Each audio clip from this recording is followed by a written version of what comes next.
All right, welcome back to the League Community Podcast, everyone. I, of course, am Dylan Most Dirty. With me today as guest host is good old Zwill. Say hi, Zwill. Hi, Zwill. Hi, I'm Andy Belford. I work with Dylan on player relations here in North America. Yeah. Well, at Riot Games, which is in North America. Thank God. You're awful. Hey, we have other people here. Can we shift the focus now? We'll get to them. That'd be great. I'm done with you. All right, but actually, we have a really cool installment for you guys today out there. So today we have Anthony Reynolds, the head of the Foundations team here at Riot, and Graham McNeil, senior writer. As some of you can probably guess, we are here to talk about story. Okay, specifically, some of the story stuff that you guys may have actually just seen today on the website related to Mount Targon and some of the characters that inhabit it. If you haven't read that new site, I highly recommend you go check it out. For those of you that have, we'd like to dive a little bit more into what exactly is going on behind the scenes with the story guys today. Say hi, guys. Hi, guys. So, why don't we actually say, hey, Graham, would you like to say hi to the folks listening at home? I certainly would. Okay. Hello to the folks back home. Okay, and Graham, can you tell everybody what it is that a senior writer does here at Riot Games? A senior writer basically tries to block off as much of his calendar as possible so he can get writing a lot. A lot of the stuff we come up with needs a lot of text written for it, a lot of story written for it, and my job is to write a lot of that text. Okay, and Graham, you've got a bit of a storied background, right? Where do you come to Riot from? Well, I've come from the UK, and I used to work for Games Workshop in their design studio, writing army books and codexes, and then I've spent the last 9 years being full-time freelancer, writing novels, comics, short stories, game cinematics, and all sorts of things. And from there to Riot, working in Foundations team with Ant. With Ant. And speaking of Ant, what do you do here at Riot, sir? Hello. This is the foreign accent edition today, isn't it? It's wonderful. Yeah. So I'm the PO or the product owner of the Foundations team, which is essentially our world building team. So we're focused on fleshing out the world, the cultures, working out the history of Runeterra, all that kind of cool, fun, juicy stuff. So we've got a team of artists and writers and support staff. And yeah, we get to make up cool stuff, basically. What about your background? How'd you get into this? Similar kind of background. So I've also got a background in long form prose with writing novels and different game supplements, different bits and pieces for different computer games here and there, and tabletop stuff. Yeah. Dylan, do you feel a little bit outnumbered right now that there's 3 people in the room who've worked on Warhammer, the Warhammer franchise, and you haven't? Yeah, man. I'm trying to keep my fanboyism in check a little bit right now. It's Yeah. It's That's a losing whole battle. different podcast. I totally don't have 5 books by Graham sitting on my bookshelf or anything like that. Lovingly dog Only 5. Only 5, exactly. The man is a prolific writer, Dylan. You should be ashamed of yourself. I'm doing my mine? best. Jeez. Well, anyway, thanks for coming out, guys. And as I mentioned to the listeners, we're obviously here to, given the opportunity, the timing today, dive a little bit more into what you guys have been working on lately, which obviously in this case is Targon. So what's going on? Targon, obviously, we've tried to keep this a little bit under wraps. Listeners probably, never have any idea about what's going to be next when it comes to story. Why Targon? Why now? Well, actually, I have a question as the non-lore person here. What is Mount Targon? Andy, go read the site. No, seriously, what is Mount Targon? Well, you see, there's this mountain Okay. called Targon. For us, we're really excited about tackling Mount Targon a little bit here, metaphorically. It's one of those places which for us there's a lot of opportunity there. It's something in our background which it's got some great characters that we all love, and there's some great stories around it, but we have never gone into it in too much depth. So it was a bit of a blank slate for us, Mount Targon. So there was a lot that we could do. There wasn't too much there. It gave us a really good opportunity to dive into it and start creating something which is truly unique. We kind of started, it was a good couple of years ago now. There was one of the artists on the Foundations team, Eric Canetti, was doing some exploration. He's a concept artist, and he was doing some some exploration around looking at some of our Targon characters, some of our champions, and just doing some different versions of them, like just some sketchy kind of ideas about what potentially we could do with them or reposition them a little bit. And some of those images were just super striking. Everyone that saw them got really, really excited. And there was a lot more, it was kind of bringing in a lot more of the sort of celestial feel to it. So looking at some of these characters and going, well, what if this was almost like a mythological character that you could imagine, like inspiration from looking up at the night sky, seeing things like constellations, the movements of the different planetary things in the night sky, and going, you could imagine people look at the night sky and imagine things. Like that's where a lot of mythology comes from. So it's kind of drawing in a lot of different influences to try and do a little bit of a different spin on some of the characters that we already knew. Okay, so really quickly, just to kind of establish which champions we're talking about in this setting, I did kind of jokingly ask about what is Mount Targon, but I think there's a lot of our listeners at home who may actually not know what Mount Targon is, what it represents within the world of Runeterra, and actually which champs are even from that region. Yeah, well, I mean, Mount Targon is this enormous, like, Everest amongst Everest mountains in Runeterra, and it's remote, it's inaccessible, it's a place of pilgrimage, and along with the artwork that Eric had done, a lot of the current background for champions like Diana, Leona, and Pantheon, looking at their backgrounds and what the mountains suggested in terms of their character and where they came from, where the power they had came from, that opened up a huge amount of storytelling opportunity for us, because it posed a great many questions. Where does the power come from? What is it? How do you get it? Why them? And that was an exploration that we took with the Champ By, was for those three characters. And the questions that asked unlocked a lot of potential stories for us, a lot of imagery for the artists, and those two working together made a really interesting space for us to explore. One of the things that we really liked was in the existing story, you've got the Lunari and the Solari. So this is where the power of Diana and Leona comes from. It's like one represents the sun, one represents the moon. One of the things that got us really excited was to go, well, what if there's more out there than just that duality? You go, so what if someone could get power from a comet? What if someone could get power? There's all these different astral things going on up there. What if each one of them could effectively have like an avatar on Runeterra? What would that mean? So that kind of just got us asking a lot of questions of each other and different explorations, which has sort of led us to some really exciting places, I think. So it's an interesting idea you guys mentioned is, essentially we've got throughout the League of Legends, universe at this point, we have various touchstones, which in a lot of cases are champions, and they don't necessarily always have the most depth to them, the places they live, either. That gets to kind of the larger question that I'm curious about, and I know a bunch of our listeners are as well, which is just what is it like working on League story at this point? Getting back to some of the challenges that go from having to evolve the story over the course of 7 or so years, especially from a time where it was originally quite different. Just what's it like working in this universe? It's very exciting. It can also be a little bit daunting at times. One of the things that I think is super important is there's a lot of people that love these characters, and we love them too. So it's always coming to it from a point of respect. So like not coming in to just go, let's just change things for the sake of changing things. It's always coming from a place of going, how do we build upon what's already there? How do we deepen these stories? How do we deepen these characters? How do we, players already love them, but how do we make them really fall in love with them? Love them even more. The essence of everything that we've done in terms of the champion updates instead in this case is always evolution, not revolution. It's what's the essence of this character, what's the DNA of it that make people fall in love with them, and how can we strengthen that? How can we build upon that to add layers to them, add depth to them, and realism to what are in many cases extreme fantastical characters? What do you do to these characters that make them relatable in some way, that make them in some ways more human, if that's what race they are?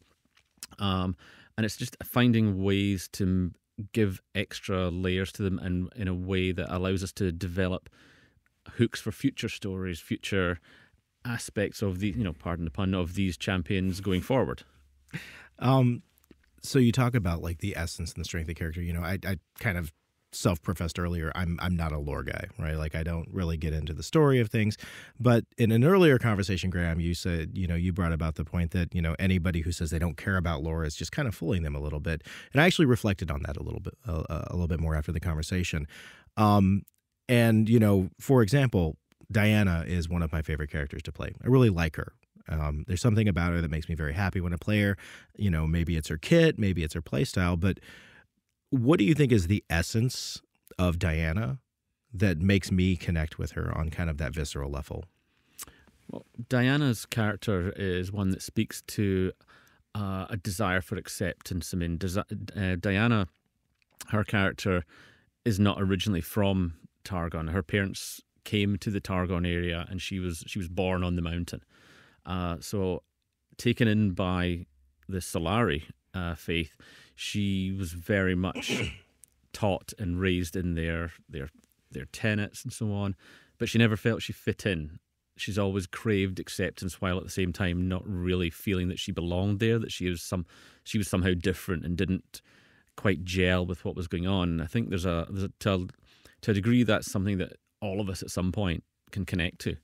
There's a level where we all want to be part of something, but we're not sure if that's the right way to do it, or that we are the right person to fit in that particular slot. Wow. It's deep, man. It's very deep. Hey, I'm getting self-reflective right now. But for real though, like I've encountered this myself already with these new story efforts, and it's tough again because there's so many champions, but I know and so many places. But in this particular case, reading the Pantheon, fiction that just went out, along with everything else, I was consumed with the feeling of wanting to play Pantheon and knowing that the next time I do, I'm honestly going to be more into it. Which is fantastic. That's exactly the kind of reaction we hope for. Like every one of these pieces that we write, it really is with the aim of going, what can we write that would like someone who loves this character would read it and just go, yeah, that's my Pantheon. He's awesome.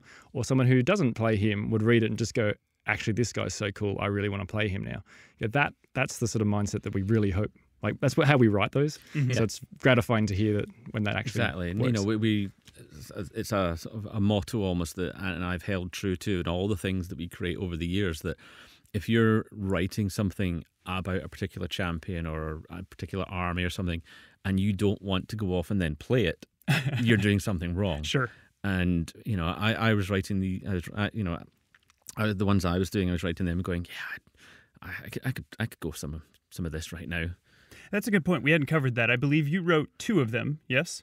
Yes, I wrote the overview of Targon itself based on all the discussions and explorations we'd had, and I did Diana and Leona. Gotcha. And that leaves you having done Pantheon. Yeah, Pantheon was my one. Excellent. That's some pretty weighty material, especially kind of in the, the collective like ennui of the League community itself. Like Diana and Leona, I think, are one of the most celebrated rivalries / ships / whatever you want to call it. And that was definitely something in writing in them and talking with the other guys and gals in the team that we wanted to preserve that, because that of those 2 champions, that's kind of at the heart of their relationship, that antagonistic I want to kill you relationship, but that isn't all there is to it. There's more deeper layers to that will come out. The more you read it, the more you read one and the other, you think, wait a minute, there's connections here that I didn't know before, and hopefully we can deepen that and take that further on at some point. Okay. I mean, because we love the characters, and I think if we didn't, then we shouldn't be writing them. Like it to me, it always comes across. You can tell if somebody's really excited about what they're writing, and if you just feel, they don't really get the character or this place, you can kind of feel it. So we have to fall in love with these characters, I think, before we can write about them. And if we can't, then we shouldn't be writing about them. And we met up with a lot of the folk who originally designed the characters just so we could get a handle on the original thematic behind them, to make sure that we weren't taking them in a direction that the original designers hadn't intended and that would be contrary to what a lot of the fans and the players out there would think it was going to be. something else that we try and do a bit as well is, I mean, Riot's great because everyone is massive League fans, obviously. So you got the whole place is filled with super passionate Uber fans, essentially. So it's a great audience to It's a great audience to test some of this stuff with. So what we started to do is to try and go around the buildings and like work out, so who is the super fans of Pantheon, and show them some of this stuff and gauge their reaction. Going, is this cool? Do you like this? Is this take the character too far one direction? And I think that's a really good way of just doing a bit of a sense check to make sure that we're not straying too far. I can't help but feel it's fun for me as someone who's been here at Riot for a good number of years and has always been a person who's enjoyed story in video games. I can't help but feel we're starting to get to the point where we're seeing a lot of the payoff of some of the difficulties that we had earlier on in transitioning from where story used to be originally in League of Legends. We made that decision was made to move away from really explicitly trying to explain every nuance of in-game action through the story and just focus more on just telling awesome stories and really letting our characters be as awesome as we wanted them to be. Do you guys feel that way at all? Is it kind of like yes, this is what we want to be doing and happy to be there? Yeah, very much so. I mean, I think the idea that video game characters are video game characters, and I don't think there's necessarily a literal translation from one medium to the other where you would expect everything exactly as it appears in a video game, whatever video game it is, to be translated exactly into a story, whether that be a comic, a novel, a short story, or what have you. And there's some wiggle room between one and the other, but again, it's like everything. It's as long as somebody in whatever medium somebody reads or plays a character from whatever franchise, as long as they still feel that's this character, you can take a liberty here and there if something works better in prose than in a comic book or a video game, but as long as the person reading it still goes, that's still Pantheon, that's still Leona, you can make those choices. What's your take, Ant? I know that you've been here for a while. You were here through part of that journey. Yeah, the opportunities I think we have for storytelling going forward are huge. Like we've got a world here that we're continuing to delve into and deepen our understanding of, which is a really exciting place to tell stories. And we've got this huge, big range of characters. The good storytelling is all around good characters, and we've got such a big range of them. It's very exciting. I think we're going to be doing great things going forward. Who are in your experience the most difficult champs in League to write for? So far, none of them, but there's a few of the very non-human, very alien characters I think will be tricky to do something for, but Fiddlesticks. Often, actually, Fiddlesticks would be great fun really? to do. Oh, No. Hey, kudos to you. You're more creative than I am. Somebody, and I think sometimes often the ones that are the most challenging offer the most fun, because you've got to really engage that storytelling instinct, that way to find a connection with something like, for example, a character like Rammus. Writing a story from his point of view or about him would be, I think, very challenging, because who knows what Rammus thinks, or does he talk? What does he do? How does he do things? But then again, I think these are the stories that often give you the best outcomes, because you have to really properly dig into the character and find out what makes them tick to tell something interesting about them. I think the challenge with Rammus would be finding a way to convey inflection in the words "yup" and "okay." Exactly. Well, there would be a lot of thinking. Rammus would be doing a lot of thinking. Well, Terry Pratchett managed it with just ook, with the librarian. That's true. Wow, so. Terry Pratchett reference. I love it. What is it? I love the. I'm going to reference a very base show right now, but I love Family Guy, where they have like, or is it American Dad? I can't remember. It's one of those. Same show. Same show. All of his shows are basically the same. But they have like. Sued. we are gonna get sued.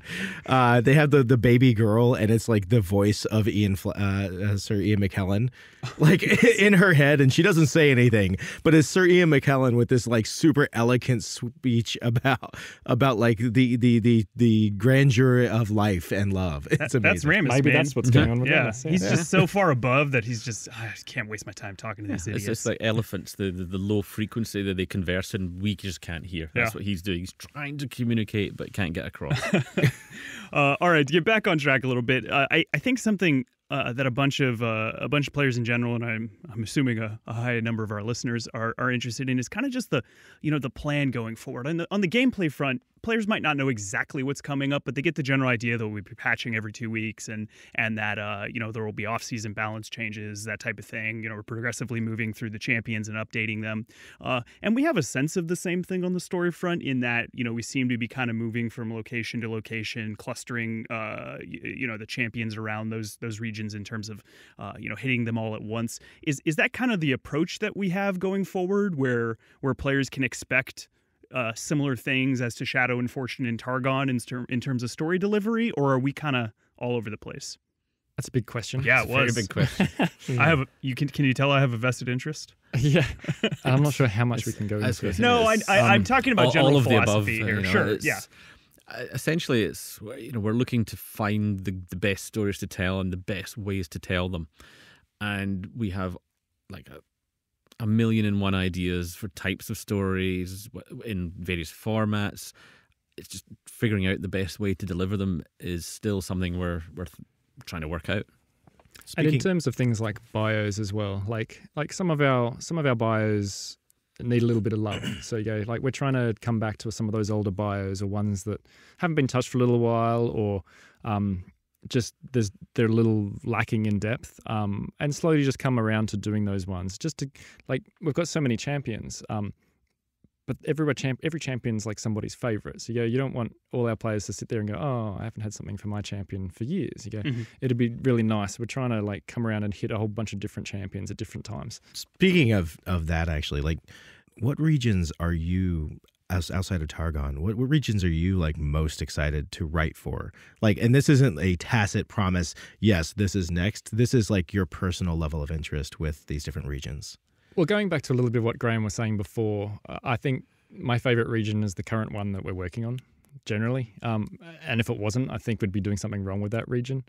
So in Foundations, what we've been doing is diving in deep to each of our different regions to sort of flesh out a lot more of the history and the background, the culture. What do they look like? How do they speak? And all that kind of stuff. Having said that, I've always loved things around the Shadow Isles. Really excited with things like Piltover and Zorn, the opportunities for stories there. I don't know. I like them all. Like I really like. There's some great storytelling opportunities around our Freljord characters. Yeah.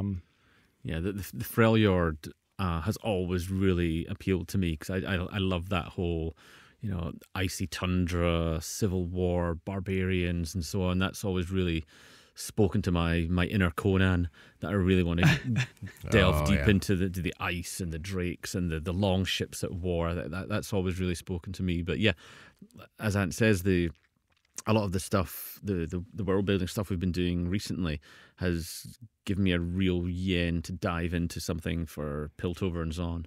Yeah, Zorn is, I think, to me, kind of the most compelling of the regions when I think about it, because it's got a real dichotomy to it, right? There is very clearly kind of like a good and an evil, but like the lines between the two do blur quite a bit. And it's like, the good is kind of considered almost criminal there. And we got a little taste of that with Echo, right? I really enjoy kind of that aspect of it, where there is not like it's not like, big heroic stories to me. It's like, it's actually more stories of like human nature and kind of corruption and the things that go along with that. I thought you didn't like stories. I was going to say, no, this is the non-lore fan. Guy. Well, so here, I'm actually going to, let me dive into that a little more, because I actually love story. I grew up reading voraciously. Like I read, I started off with like all the L. Frank Baum books. Like I read all the Oz books, right? I've read a lot of Terry Pratchett. I've read a lot of the Shannara series. Like, and like, you know, Peretti. I don't know if you're familiar with Frank L. Peretti, but like I love really cool, diverse stories. But when it comes to competitive games like League of Legends, like I have a very hard time.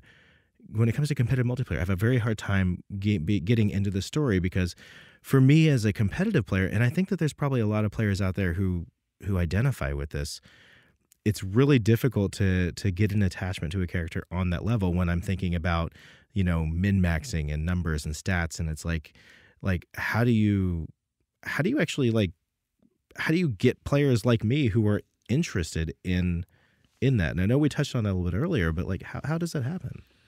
You write good stories for them. You know, that sounds like a trite answer, but it's really not, because even in a very competitive game, you know, something about a particular character has drawn you to it. You know, maybe it is how they play in the game, but perhaps it's their visuals. Perhaps you read the story back when you're choosing which character you liked, and thought, she's quite cool, or he's quite cool. I'll play this guy. But I think at some level, you know, we're all drawn to story at some, even if it's just because I like how they got their sword or something like that, or their VO. Their VO, yeah. That is story as well. You know, dialogue tells a story. Whatever every line in League of Legends tells you something about that character. And I think every part of the story, the background, the color text, the VO, the look, the gameplay style, that all tells it's a story of a sort. And I don't, you know, there's no reason why you can't have and be both. You can be the super hardcore competitive person that's playing to win and crush your enemies before you, and play like the story. You know, you can main Pantheon, love him to bits as a character and how well he plays in the game. Sure. And then you can go and read his story, because there's some great stuff about him. You know, there's answering some really cool bio and color text for him that will, I think, any hardcore Panth player is going to go, this is great. I really want to know more about this guy.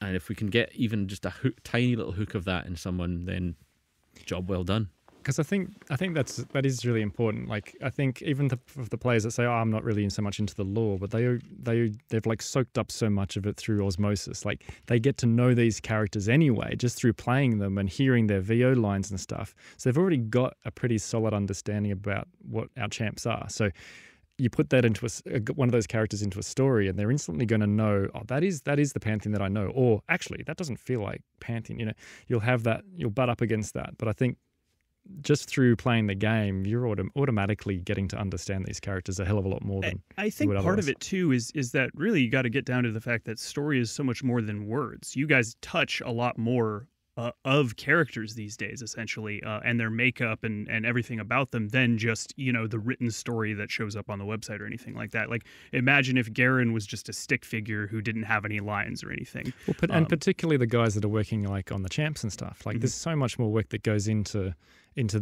building who a champ is, and what do they sound like, and what's their attitude, and what's the way that they move, and all this kind of stuff. There's an awful lot of work there that is more than just like the bio written on a page. Yeah, I mean, everything you see when a champ finally hits is literally the tip of the iceberg to all the stuff that has gone into establishing who they are, what they sound like, what they look like, how they play, and you know, that all of that material is grist to the mill to making that character what they are. It's interesting you talk about how much of the story like goes into the actual character, even like down to the animations and the art style and stuff. How much, and the reason I ask this is because August Browning, Gypsy Lord, was in here about a month ago or so doing a podcast about Jin. And he talked about how his creative process as a champ designer is that he actually starts from a place of like having a concept for a character in his head, right? So how much does narrative and foundations, like how much do you all contribute to the creation of that concept, and what's that collaborative process like? I mean, the champ guys will probably be able to speak closer to that. Okay. So I've worked on one champ. So I worked on Callista to see that sort of through. But my focus has been on Foundation. So we're kind of coming at it from a slightly different side, but it's highly collaborative. Like I think you're going to have one of the champ guys on soon, so they can probably talk a little bit more around. We grab them every time. Yeah, every single time. Yeah, cool. Well, I mean, you There you said go. you worked on Callista, so like, mhm. what was that experience like for you on Callista? Super collaborative. So it's the way that those guys tend to work is it really is the narrative side of things, the art side of things, and the gameplay side of things all coming together. And they should all be when it works really well, you get this super cohesive champ where each part of that reinforces each other. So you go, the voice of the champ is reflective of how they fight in the game, in the gameplay, and it's also reflective of how they look. And all these kind of things, they all work in synchronicity to create this fully rounded character. So yeah, super collaborative. So when you actually when you were going through the process of that, was it like you had this story in mind for Callista, and the artist like starts putting out concept, and you're like, yes, that's exactly what I'm seeing in my head, or that's a version of what I'm seeing in Callista my head? started before I actually came on board, so I kind of Okay. picked it up off somebody else who had already started to do that. It started from a story sketch from one of the guys, Odin, I believe it was, and he just had this concept for this character. And it was just a rough idea, but like it inspired the rest of the team, and that's a big part of it. I think if you can create something, whether it's a piece of concept art or a gameplay mechanic or an idea, a narrative hook, and you can excite the people around you, you go, well, that's how these kind of things tend to work. You excite the people working on it around you, they get excited in turn, you sort of bounce ideas back and forth, and that's when you get that really exciting sort of bubbling creativity cauldron. Very cool. Sorry to tangent us so far off topic there. There was a really neat string. I kind of wanted to pull at that a little bit. Well, it also applies to what you guys are doing as well. I mean, you mentioned that the latest imagining of Targon has its first roots in art. Yeah, definitely. I think you had talked a bit about what kind of struck you guys there, but let's talk a little bit about that. Like, obviously, you had what Targon, what we knew about Targon in the past. You had what we knew about those characters in the past, and you've talked about fleshing it out.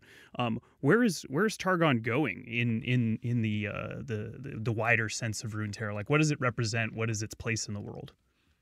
Well, Targon is very much. It's kind of it's like I say, it's a place of pilgrimage in the world. Those who go there are the ones who are drawn to the mountain. It's a journey that they feel they have to make for various reasons. And when you get to the mountain, which is in itself an arduous, difficult, life-threatening traveling across, the whole country to get there, journeys of months and years to get there. And it's as much a spiritual journey as it is a physical one. And even when you get to the mountain, this thing is towering, it's piercing the clouds. Its tip, you can't even see it. And once you get there, there's the sense of that this is just your beginning now. Even though you've trekked for years to get there, sacrificed everything to be there, that was just the preamble to beginning your climb of the mountain. And even if you have the strength or the will to do it, because the climb of Mount Targon is more than just a physical act. It's an act of devotion to the mountain itself. And most people, the vast majority of people will never ever reach the top. Most of them will either turn back, die on the mountain, or just give up, or become part of this wandering communities around the mountain.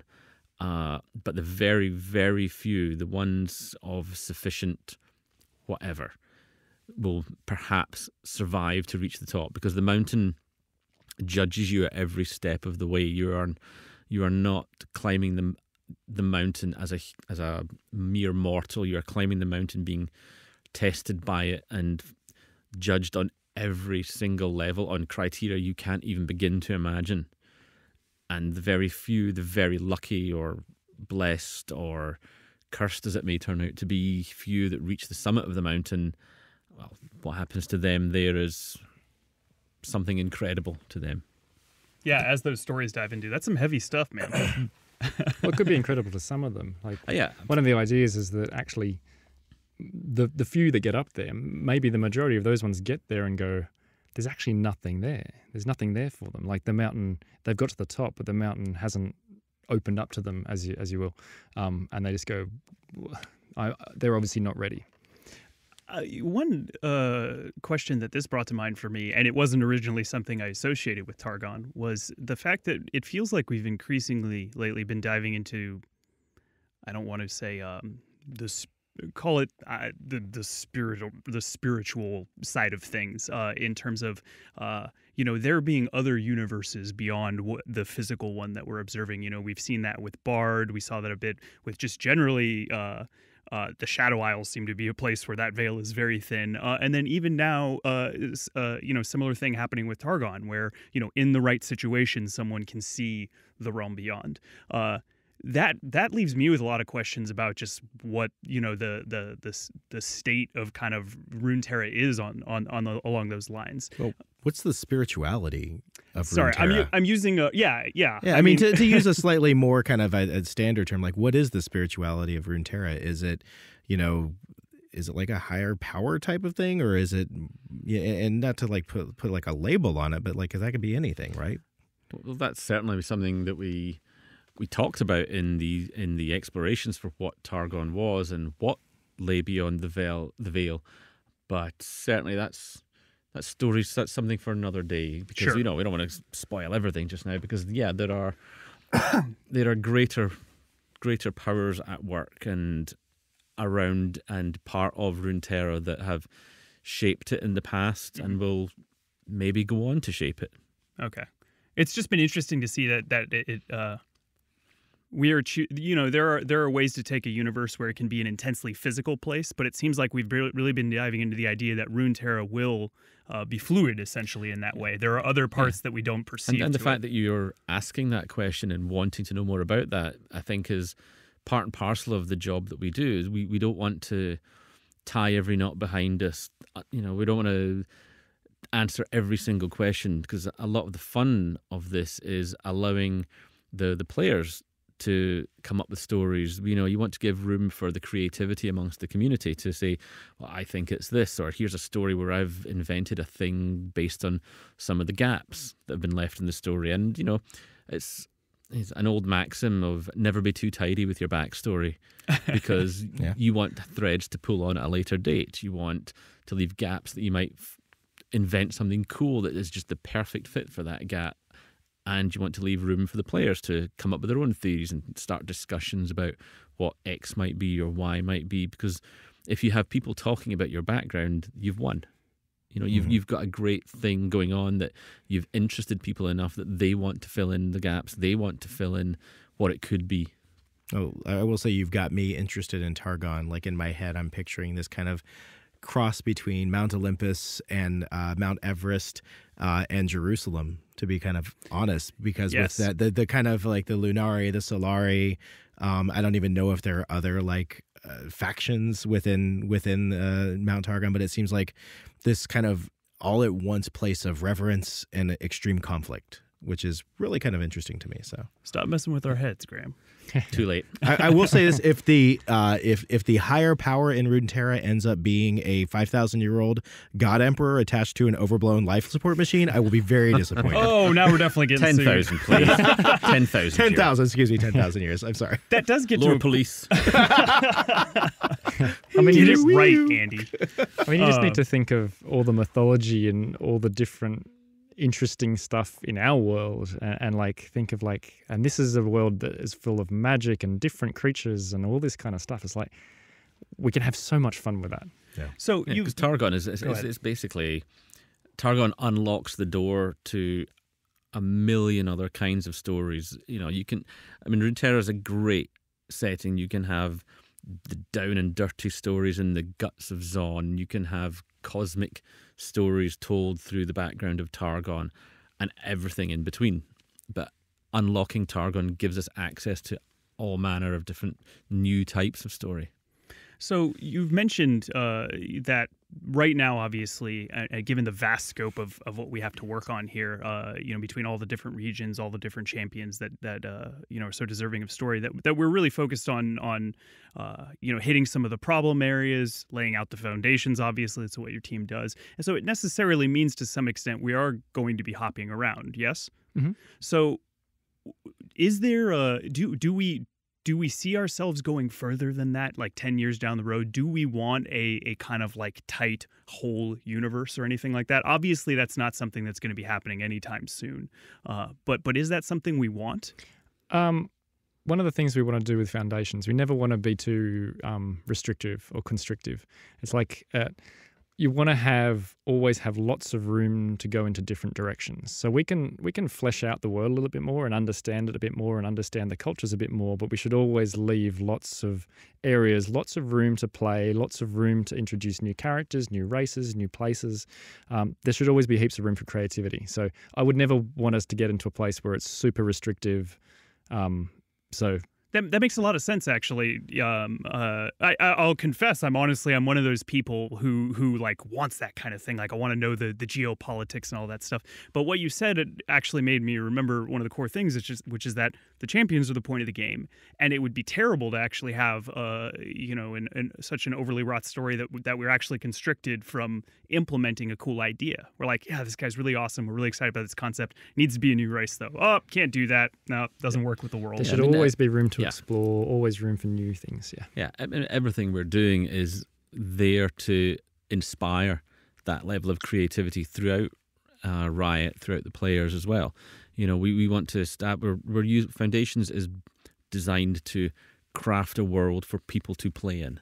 It's not designed to say, here it is and you cannot change anything of it, and that is the way it is and that's the way it always will be.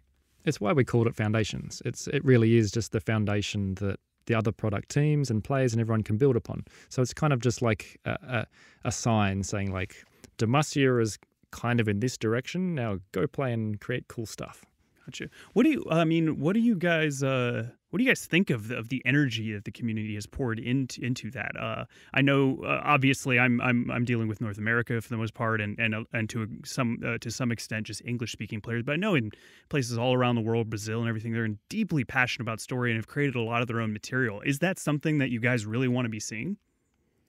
It's amazing. It's humbling. It's always exciting. Like seeing the level of passion and people wanting to spend time creating and playing around it, and you go, that's awesome. Yeah. It sounds like that's actually what you want. You make the sandbox and you want people to play in it. So it's absolutely. I mean, you see some of the numbers of people who, read post on them, view the YouTube videos and stuff like that. And it's mind blowing the kind of numbers you're looking at here. So yeah, it's hugely inspirational, humbling. It's all those things and more. By the way, Graham, in the context of the League of Legends community, sandbox means something completely different. Just danger. Not only are we getting sued, now the podcast is getting shut down. Really messed up. I've got a question for both of you. We kind of jokingly talked about earlier about both of you being kind of prolific writers and having been doing this for a long time, telling stories in the prose form. Graham, you've obviously explored other mediums, and I'm not 100% familiar with all of the different mediums you've explored, but as writers and as we are delivering a lot of our new storytelling in the prose form, do you feel like this is still the right way to do this, especially considering that, like, in today's day and age, people have an attention span and we have metrics to prove it of 45 seconds, right? And if it goes beyond 45 seconds, they immediately click away. Is this still the best way to tell a story? I'm glad you're here as well, because that's the harder version of the question I was going to ask. I'm clearly fanboying a little too hard. Yeah, I'm obviously biased in this regard, but I still think that prose is an absolutely valid, long-form prose is an absolutely valid way of telling a great story, because the depth you can get into in a story like that is beyond what you can get in almost any other medium. Right. Having said that... Well, okay, go ahead. Sorry, having said that, I think the different kinds of stories that the kind of threads and arcs that we would love to explore are designed more in the case of, this is the story, find the best medium for that, whether that is in comic form, prose form, audio, splash art, MoGraph, whatever. Like I say, I'm biased in my personal preferences for prose, because that's the thing I love doing the most. But I think if you build it, they will come. If you write a good story, people will want to read it. because the more you write that is engaging and really plays to the strengths of the universe and the champions, people read it, people start talking about it, other people want to read it. Well, what's this thing these guys are talking about over here? Well, I should probably go and read that. And you tell good stories, and that will, by its own quality, bring people to it. So outside of the written word, what medium are you two most excited about? Well, I mean, I think about stories, and it's the same sort of stuff that I think gets a lot of us excited. It's like we don't stay with one form. Like I go, well, how do I consume stories? You go, well, I read comics, I play games, I watch movies, I watch TV, I read books, I read magazines, I read stuff on my phone. You go, none of these things mean you can't do the other ones. You go, they're all awesome in their own way. Parts. Yeah, and I think certain stories just work better in different mediums. You go, some stories really work better as a visual thing. Some stories demand to be like a huge, big, weighty epic tome that you need like weeks and weeks and weeks to read. Other ones work really well as a 5-minute little round, nicely neat story. I think all of these things are cool. And I don't think pursuing one doesn't mean that we can't pursue any of the other directions. I mean, there's a parallel with this podcast, in fact, and some of the other stuff that our team is working on, which is that League is so big and the community is so varied and so deeply passionate about so many different things that not everything has to hit every single player either. And there's an awesome side of that, which means that you can hit some players, really hard in terms of those things that they're really passionate about consuming. It's like you said, prose is not going to be for every player. Things like videos might be more widely accessible, but there are still so many players that do want to see that prose as well. And we want to cater for everybody's tastes. Absolutely. And I've spoken to players that love the world, love the characters, are not great at playing the game, but they want to have other opportunities to experience these characters and play around with us. They love some of the stories. They love some of the things like the Echo comic, different ways of absorbing some of the information around these characters. Some of our best cosplayers that we've seen out in the community don't play the game. Yeah, and all these different things allow different entry points to the game. The game is a way in, the stories are a way in, and there are, there's plenty of licenses out there where there is game, there is books, there is comics, and not everybody partakes in all of them. But as Ant said, each one is an equally valid entry point to that franchise. Look at Marvel. I mean, it's one where I guarantee you the vast majority of people who are fans of the Avengers films and of Iron Man films and whatnot, none of them have ever even touched a comic book. I would say I'm being bold with this assessment, but I would say the overwhelming majority of those people, because as a comic book fan, it's if those people were out there buying comic books, the comic book stores would be a whole lot more busy, and a lot more of them will be much more successful, right? So yeah, I hear you. Not every single medium platform is going to be for everybody, but the important thing is that we're providing enough options. There's a way in for anyone, whatever your preferred method of consumption is. Absolutely. So we're going to wrap things up, but I am curious about one, getting back to what we were here for, which is obviously this cool Targon drop that just happened. What is the little element that you guys are most excited about? The favorite little line you wrote, or just the thing that you're most excited about players learning about these characters? Just little things. What are you excited about? For me, I think it's the fact that the world just got a whole lot bigger. The idea that this is not just a terrestrial world, that there's a lot more to it. Absolutely. I mean, I asked a question about that. I was definitely excited to learn that. What about you, Ant? I was going to say the same thing, so you stole my line, really. Figure something out. I'm always excited to see players' reactions to new things like this, because it is a development, and it's we're building on something which is already there, but there's also some things which are perhaps a little bit different. So it's always kind of exciting and a little bit scary to see, so are people going to embrace this or not? I always find that exciting. Yeah, it's always exciting and daunting when you put a piece that you've written out into the world, because none of us put anything out there that we're not proud of, that we don't think this is good. People are going to love this. I think they're going to really get this. But you never know. Some things you write that you think are the best thing you've ever written, some people might hate it. some things that you've written that you've struggled with. You think it's good, but you're not sure, and everybody loves it, and you never know. And that moment of finding out what people have responded to, and a lot of the times that will be something that you never even thought of. You know, you'll have written a particular line and it's just part of the larger whole. Sure. And people will seize upon, oh, that particular line, and they take that in directions you never thought, never intended when you wrote it. And that's finding how people enjoy your work or not, or how people interpret it and what they take out of it is always exciting, because in almost every case, they take meanings from things or interpret things or run with it in directions that you didn't intend. But when you look at it, you think, actually, you know what? Yeah, I could see how you'd think that. And that actually adds something really interesting to that character. Because, you know, once they're out in the world, they belong to the players after that. You know, they can take that and run with it any way they want. And finding out the directions that they're going to take something in is fascinating to watch. Absolutely. Anyway, want to thank all of you listeners out there for coming out to listen, to give us a listen. Want to thank Graham and Ant, obviously, for taking the time to come talk to us about this. I know you guys are super busy. And yeah, so all of you out there, make sure to listen, subscribe, like, follow us, tell me how bad I am, tell Andy, of course, how great he is. At least that's what he'd like to think. And we will be back next week with the next installment. Until then, take care. Thank you. Cheerio. Bye-bye.